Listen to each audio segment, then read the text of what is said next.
नमस्कार दोस्तों, कैसे हैं आप लोग। 4 PM में आपका स्वागत है। मेरे साथ आप राजीव रंजन सिंह को देख रहे हैं स्क्रीन पर। बहुत बहुत स्वागत है सर आपका। सर, सबसे बड़ा सवाल यही है कि राफेल को लेकर फिर से ये लगने लगा है कि जो माहौल बनाया गया, जो नींबू मिर्च टांगी गई भारतीय जनता पार्टी की तरफ से, वो नींबू मिर्च उतरने वाली है और मोह भंग हो गया है।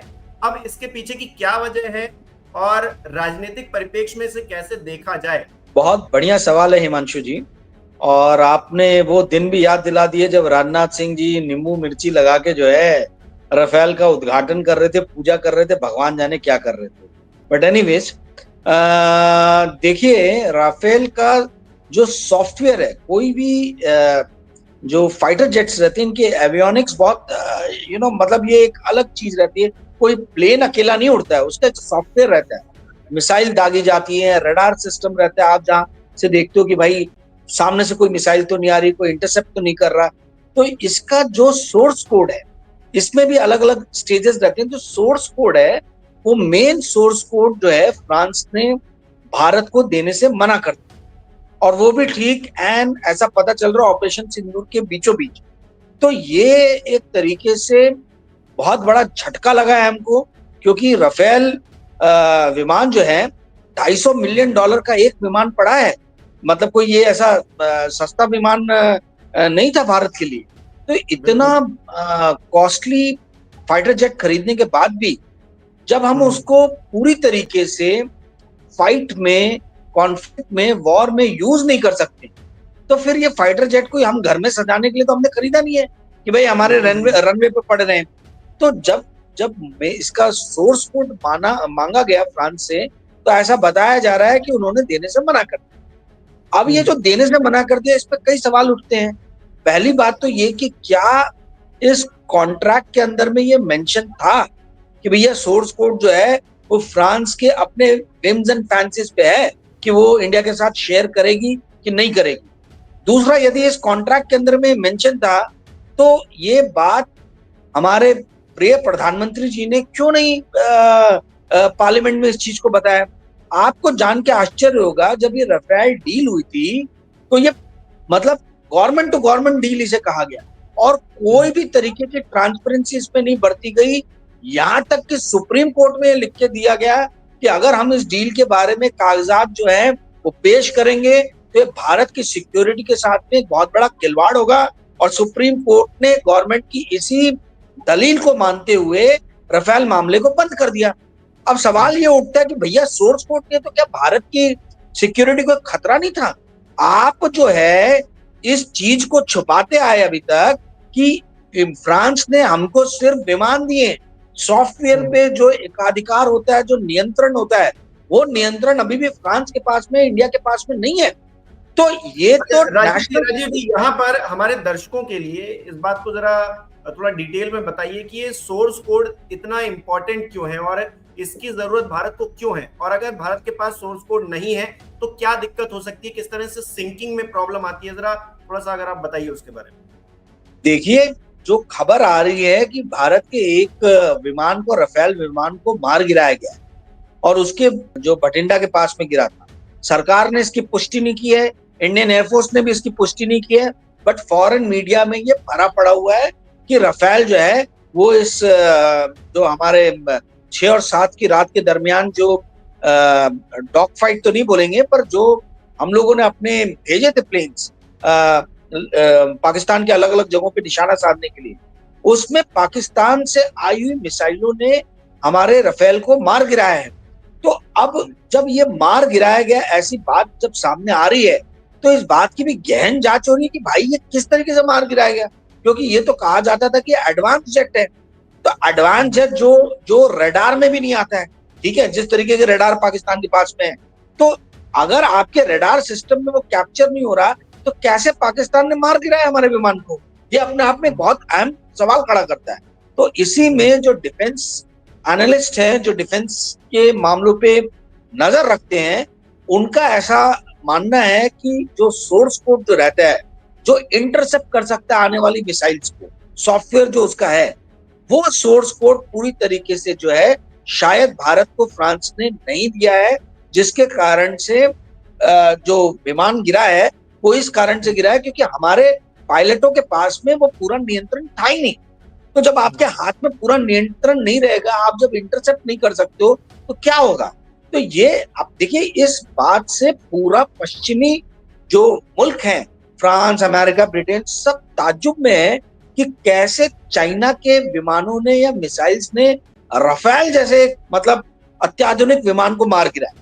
और उसमें जो सवाल उठ के आ रहे हैं वो यही आ रहे हैं कि क्या हमारे पास में, भारत के पास में सोर्स कोड था क्या, जो आज हर अलग अलग जगह मीडिया में ये बात चल रही है, उसी चीज पे सवाल उठाए जा रहे हैं। ठीक है, तो सोर्स कोड सॉफ्टवेयर जो है ये बहुत इंपॉर्टेंट है इंटरसेप्ट करने के लिए कि सामने से कोई मिसाइल आ रही है क्या जो मार गिरा रही है। और भी इसमें कई तकनीकी चीजें होंगी जिसके बारे में हमें जानकारी नहीं है, परंतु मूलतः कहने की बात यह कि जो पूर्ण नियंत्रण, जो कंट्रोल रहता है, वो पूरा कंट्रोल हमारे हाथ में नहीं अभी भी फ्रांस ने दिया है। अच्छा राजीव जी, चलिए राफेल नहीं तो फिर उसके बदले क्या कहा यह जा रहा है कि रशिया का Su-57 जिस पर निगाहें हैं और रशिया कह रहा है कि आप ये ले लीजिए, राफेल से बहुत अच्छा है, उसके बारे में खबरें भी चलने लगी हैं। तो जो पुराना दोस्त था अब फिर उस पर वापस आ रहे हैं हम लोग, और अगर उस पर वापस आ रहे हैं तो फ्रांस को अगर मना करेंगे तो उनसे दुश्मनी भी एक तरह से, क्योंकि आप डील तो हो ही, मतलब डील है ये, और पैसों का ही खेल है, पूरी दुनिया ही पैसों के खेल पर चल रही है, तो एक तरह से इधर रिलेशनशिप खराब करना भी तो हो जाएगा। काफी अच्छा आपका ऑब्जर्वेशन है। देखिए हिमांशु जी, इस चीज को समझने के लिए आपको आज की डेट में जियोपॉलिटिकल जो सिचुएशन है वर्ल्ड की, ग्लोबल जियोपॉलिटिकल सिचुएशन को समझने की जरूरत है।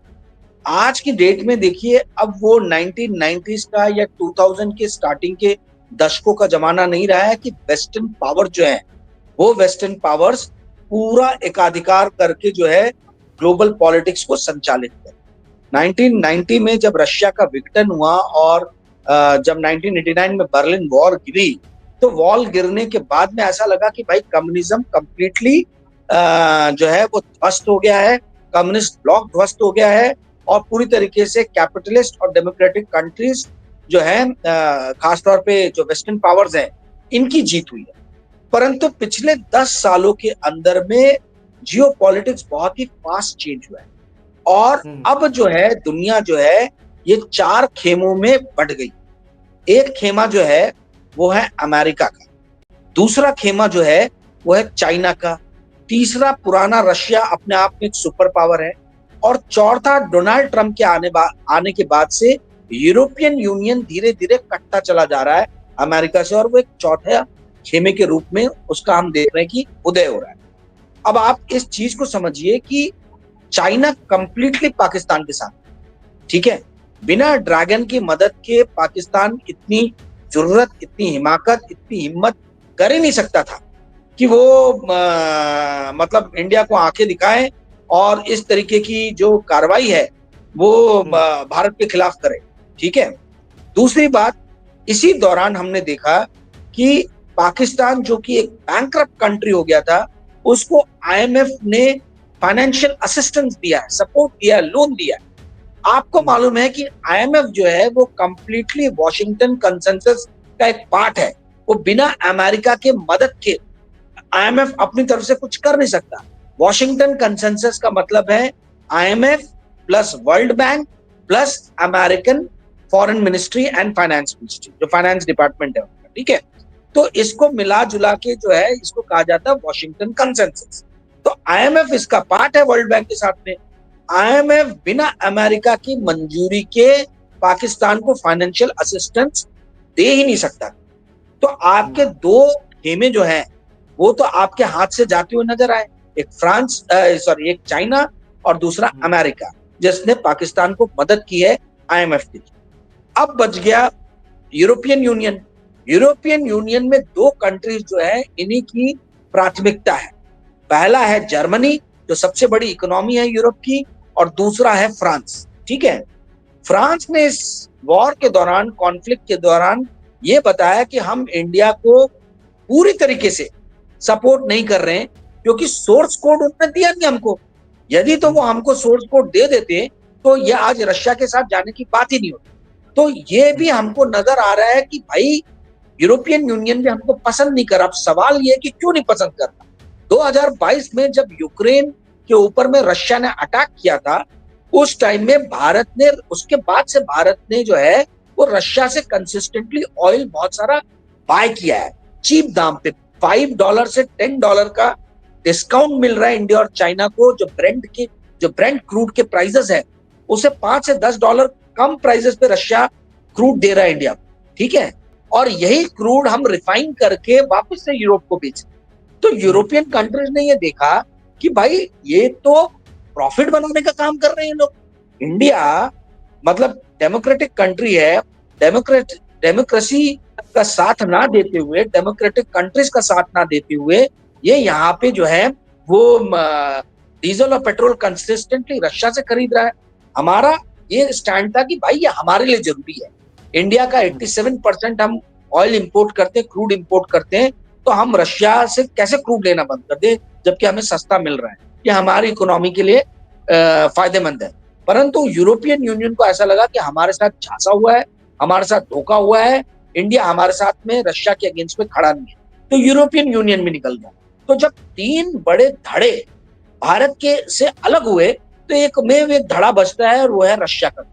तो हम वापस लौट के वही पुरानी फॉरेन पॉलिसी पे आ रहे हैं जो नेहरू, इंदिरा गांधी, राजीव गांधी इन सब के दौरान हमने जो अमल किया।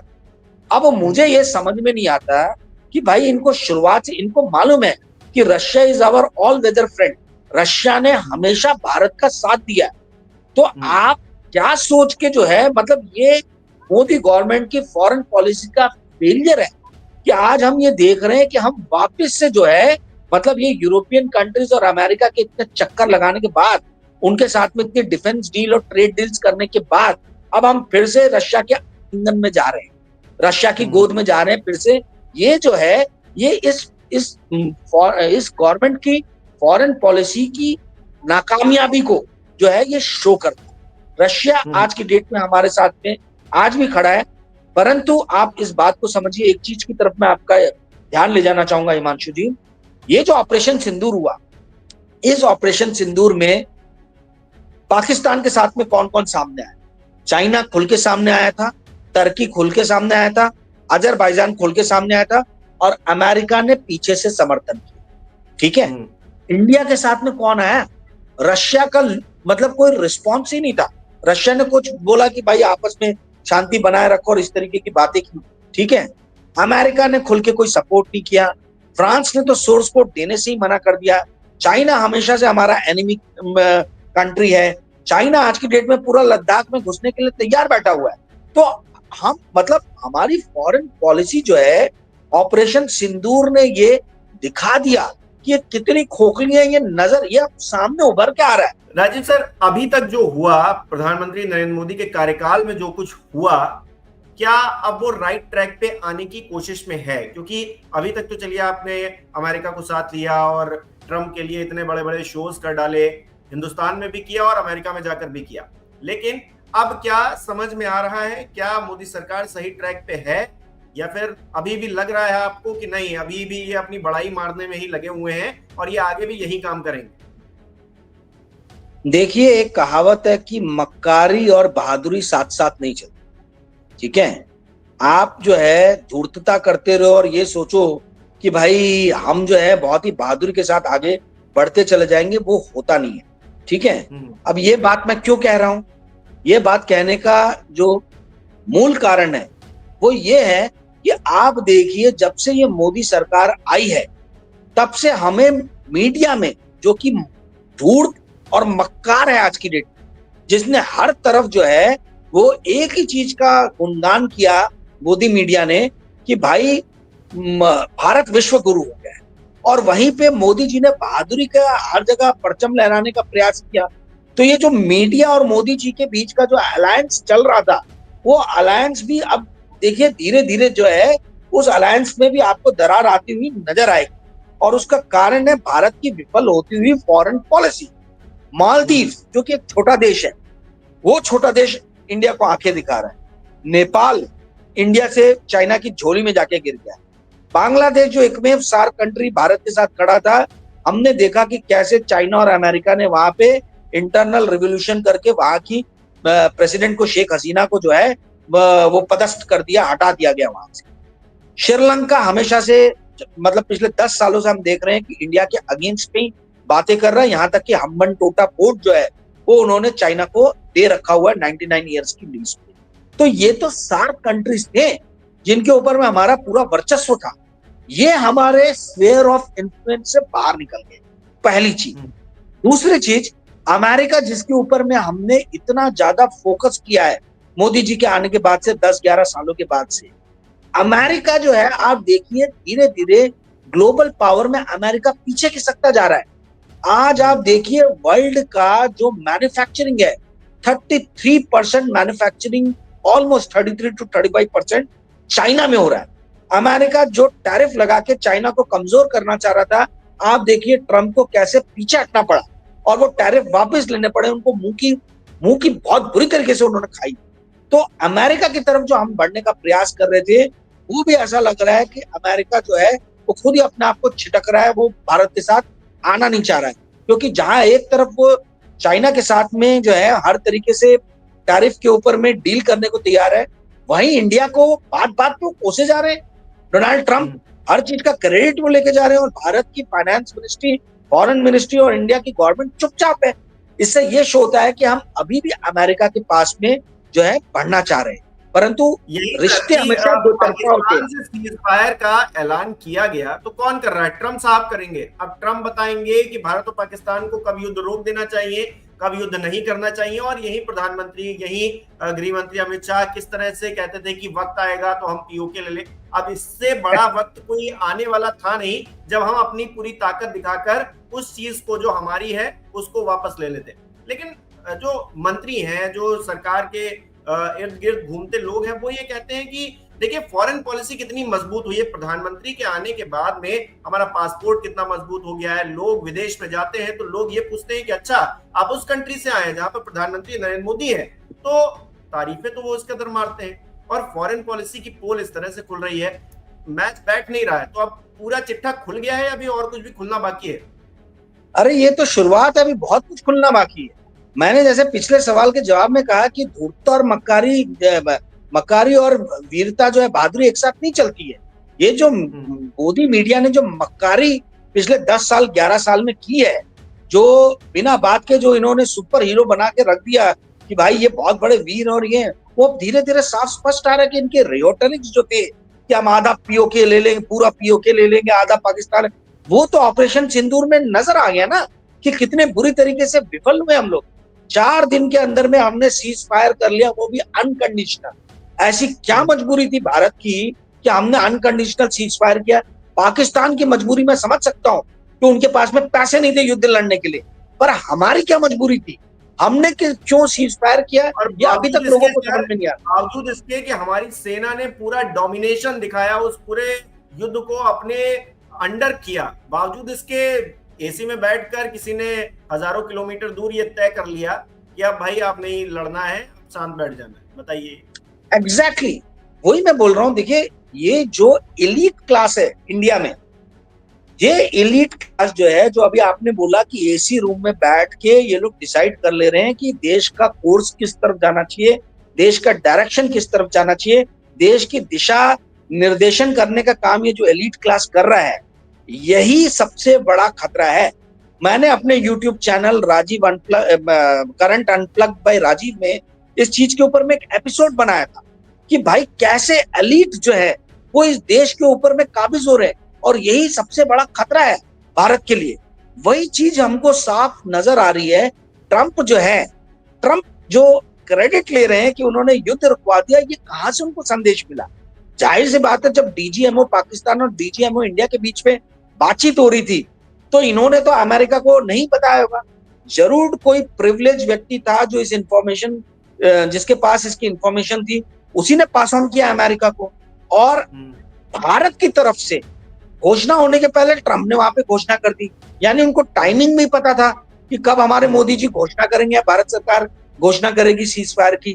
तो ये साफ स्पष्ट करता है कि भारत की विदेश नीति से लेकर रक्षा नीति के बीच में कोई ऐसा एलीट क्लास घुस गया है जो आज की डेट में सरकार को दिशा निर्देशन दे रहा है कि किस तरफ बढ़ना चाहिए। और यही भारत के लिए सबसे बड़ा खतरा है हिमांशु, हमको अंदर के लोगों से ज्यादा खतरा है। जी बिल्कुल। बात राफेल की हो, हम राफेल कल को ना खरीदें, SU-57 खरीदें या फिर कोई और जो नई टेक्नोलॉजी आए देश में हम खरीदें, उसे हम और ज्यादा सशक्त हों, उससे नेताओं का जो उनका श्रेय लेने का जो सिलसिला है वो तो खैर कम होगा नहीं, क्योंकि मोदी सरकार जब तक है तब तक ये चलता रहेगा। लेकिन देश की सुरक्षा को इस वक्त किस तरह से आंका जाए, 1947 से लेकर 2025 तक का अगर पूरा दौर देखा जाए, इतने दशकों का इतिहास देखा जाए, तो सबसे सुरक्षित वक्त आप कौन सा मानते हैं? किस वक्त हम सबसे ज्यादा मतलब अपने आप को सुरक्षित फील कर रहे थे? क्या वो आज का दौर है या फिर कोई और दौर था जो आपको लगता है कि वो ज्यादा बेहतर था? नहीं, देखिए 1971 से लेके 1987-88 तक इंडिया का गोल्डन पीरियड था, ठीक है। इस पीरियड में ना केवल इंडिया ने पाकिस्तान के 2 फाड़ किए, 2 टुकड़े किए, बल्कि जब मालदीव्स में, आप याद कीजिएगा, मालदीव्स में जब विद्रोह हुआ था और जब वहां पर, मुझे जहां तक याद आ रहा है, अब्दुल कयूम साहब थे, उनके खिलाफ शायद ये हुआ था, तो भारत की सेना ने, राजीव गांधी जी ने रातों रात अपनी सेना को भेज के मालदीव में जिन लोगों ने ये तख्ता पलटने की कोशिश की थी, उनको अरेस्ट कर लिया। उसी दौरान भारत ने जो है सियाचिन पे कब्जा किया था, पाकिस्तान ने कोशिश की और भारत ने उस पे कब्जा कर लिया, पाकिस्तान को हटना पड़ा पीछे। उसी दौरान भारत ने श्रीलंका के अंदर में जो वहां की सत्ता को अपदस्थ करने का जो एक प्रयास हो रहा था टेररिस्ट ऑर्गेनाइजेशन द्वारा, LTT द्वारा, वहां पे हमने जो है हस्तक्षेप किया। तो वो हमारा गोल्डन पीरियड था, इंदिरा गांधी राजीव गांधी के पीरियड का। उसमें हमको क्षतियां भी हुई, इसमें कोई दो राय नहीं है। LTT में, श्रीलंका में जो है हमको क्षति हुई, हमारी सेनाओं को क्षति हुई, परंतु ये तो वर्ल्ड पावर जब कोई उभरता है तो थोड़ी बहुत क्षति तो होती है। अमेरिका अफगानिस्तान में गया तो उसको नुकसान हुआ, अमेरिका इराक में गया, बहुत बड़ा नुकसान हुआ। तो परंतु America as a super power तो बना रहा ना, इंटैक्ट रहा। वियतनाम में अमेरिका गया, उसको भारी क्षति हुई। तो ऐसे ही इंडिया ने ये दिखाया था कि हम अपने आजू बाजू की जो कंट्रीज हैं, ये हमारे स्फीयर ऑफ इन्फ्लुएंस में है। और उस वक्त जो है भारतीय सबसे ज्यादा जो है प्रोटेक्टेड थे, जब इंदिरा गांधी और राजीव गांधी का दौर था। आप याद कीजिए, जब तक राजीव गांधी थे तब तक जो है पाकिस्तान ने जम्मू कश्मीर में मिलिटेंसी को सपोर्ट नहीं किया था। हालांकि बब्बर खालसा पंजाब में जो है वो हिलोरे मार रहा था, वहां पे आतंकवादी गतिविधियां पंजाब में हो रही थी, परंतु जम्मू कश्मीर जो आज की डेट में नासूर बन गया है, कश्मीर का मामला, ये राजीव गांधी के रहते तक ये मामला उठा नहीं था। तो ये कहने का अर्थ ये है कि हम वो पीक पीरियड जहां पे हमारा एक स्फीयर ऑफ इन्फ्लुएंस था, अपने आजू बाजू की कंट्रीज को हम कंट्रोल में रखते थे, वो गोल्डन पीरियड अब चला गया है। अब ये जो हमारे स्फीयर ऑफ इन्फ्लुएंस में जो कंट्रीज थी, ये सारी की सारी चाइना की तरफ छिटक गई हैं। चाइना ने जो बेल्ट एंड रोड इनिशिएटिव लिया है, उसमें इन्होंने इनको कैरेट दिखाया है, इनको लालच दिया है कि कैसे आपकी जो है इकोनॉमी को हम स्ट्रांग बना देंगे। तो अब चाइना के आलिंगन में जाके गिरने के लिए ये सारी की सारी कंट्रीज तैयार हैं। क्या वो नेपाल हो, क्या वो श्रीलंका हो, क्या वो पाकिस्तान हो, सारी कंट्रीज जो हैं वो एक एक करके हम देख रहे हैं कि चाइना के साथ में जा रही हैं। तो आज की डेट में तो हम बिल्कुल भी सिक्योर नहीं है। वेस्ट साइड से पाकिस्तान एक थ्रेट है, नॉर्थ और ईस्ट साइड से जो है चाइना एक थ्रेट है। जी हिमांशु, कहा जाता है, डिप्लोमेसी में ये कहा जाता है कि चीजें मतलब युद्ध लड़कर या फिर अपनी बहुत तीखी बातें कर कर चीजें सही नहीं बैठती हैं, वो धीरे धीरे करके अपना सेटलमेंट बैठाना पड़ता है, तमाम चीजें अंदर खाने होती रहती हैं। इस तरह से सरकारें चलती हैं, इस तरह से पूरी दुनिया में जो सरकारें होती है अपना वर्चस्व कायम करने की कोशिश करती हैं। लेकिन जयशंकर जी को हम देखते हैं, वो बयान देते हैं, खुलेआम ये कह देते हैं कि भाई देश हित सर्वोपरि है। अब देश हित सर्वोपरि है, वो ये कह देते हैं, हर कोई ताली भी बजाता है, हम उसका सम्मान भी करते हैं क्योंकि हमारे विदेश मंत्री ने इस तरह की बात कही है। लेकिन क्या देश हित सर्वोपरि दिख रहा है? कहीं ऐसा तो नहीं है अपनी छवि सर्वोपरि है, उसको बचाए रखना ही सर्वोपरि काम है? हाँ, तो इस सरकार में तो ये हो ही गया ना कि देश का मतलब नरेंद्र मोदी, नरेंद्र मोदी मतलब भारत, नरेंद्र मोदी सरकार मतलब भारत। अगर आप सरकार के खिलाफ कुछ भी बोलो तो आप देश के खिलाफ बोल रहे हो। ये तो इन्होंने बना ही दिया है ना कि भाई देश का मतलब जो है वो आप और मैं और इस देश में रहने वाले लोगों से नहीं है। देश का मतलब है नरेंद्र मोदी और उनकी सरकार। तो ये जो बार बार अपनी छवि चमकाने का जो प्रयास कर रहे हैं, ये आपने एकदम सही, आपका ऑब्जर्वेशन है कि भाई ये देखिए एक चीज समझिए, आपने जो बोला डिप्लोमेसी में ट्रेड एंड टॉक, ये जो है ये दो चीजें सबसे इंपॉर्टेंट है, ट्रेड एंड टॉक। तो आप लड़ाई झगड़े से आपको कुछ मिलने नहीं वाला। अब प्रश्न ये है कि भाई ट्रेड हम करें तो करें कैसे? आज की डेट में 150 मुल्क ऐसे हैं जिनका प्राइमरी ट्रेड पार्टनर जो है वो चाइना है। लगभग 130 से 150 कंट्रीज ऐसे हैं, डाटा मेरे सामने नहीं है, परंतु 130 से 150 कंट्रीज ऐसे हैं जो चाइना के प्राइमरी ट्रेड पार्टनर्स हैं। तो ये हमारे साथ में हमारी बातों को क्यों सुनेंगे जब चाइना इनको सस्ता यहाँ तक कि इंडिया का भी प्राइमरी ट्रेड पार्टनर एक टाइम में चाइना था, इस साल अमेरिका हो गया, परंतु उसके पिछले साल तक चाइना और हांगकांग का ट्रेड जो है वो इंडिया से ज्यादा था। तो जब पूरी दुनिया को ये दिख रहा है कि इंडिया का दुश्मन है चाइना, जो लद्दाख और अरुणाचल प्रदेश को कब्जा करने के लिए बैठा हुआ है, ठीक है, तिब्बत पर ऑलरेडी कब्जा कर चुका है, तो हम उसके खेमे में न जाके हम भारत जो कि बैकफुट पे नजर आ रहा है उसके खेमे में क्यों जाए? तो इंडिया और चाइना के ऊपर में जब तक सीमा विवाद समाप्त नहीं होता है तब तक और जब तक इंडिया चाइना के साथ, आज आप देखिए ना तो शंघाई कॉरपोरेशन एससीओ जो है उसमें हमारा कोई वर्चस्व है, ना ब्रिक कंट्रीज में कोई वर्चस्व है, ना G20 कंट्री में अपना कोई वर्चस्व है। एक भी इनके जो पार्ट्स हैं, शंघाई कॉरपोरेशन हो, चाहे ब्रिक हो, चाहे आपका ये हो G20, किसी ने भी ऑपरेशन सिंदूर में भारत के साथ खुल के जो है वो समर्थन नहीं किया और खुल के सामने नहीं आए। मैंने पिछले साल फॉर्च्यून इंडिया में स्टोरी किया था शंघाई कॉरपोरेशन में कैसे चाइना का जो है प्रभुत्व हो रहा है।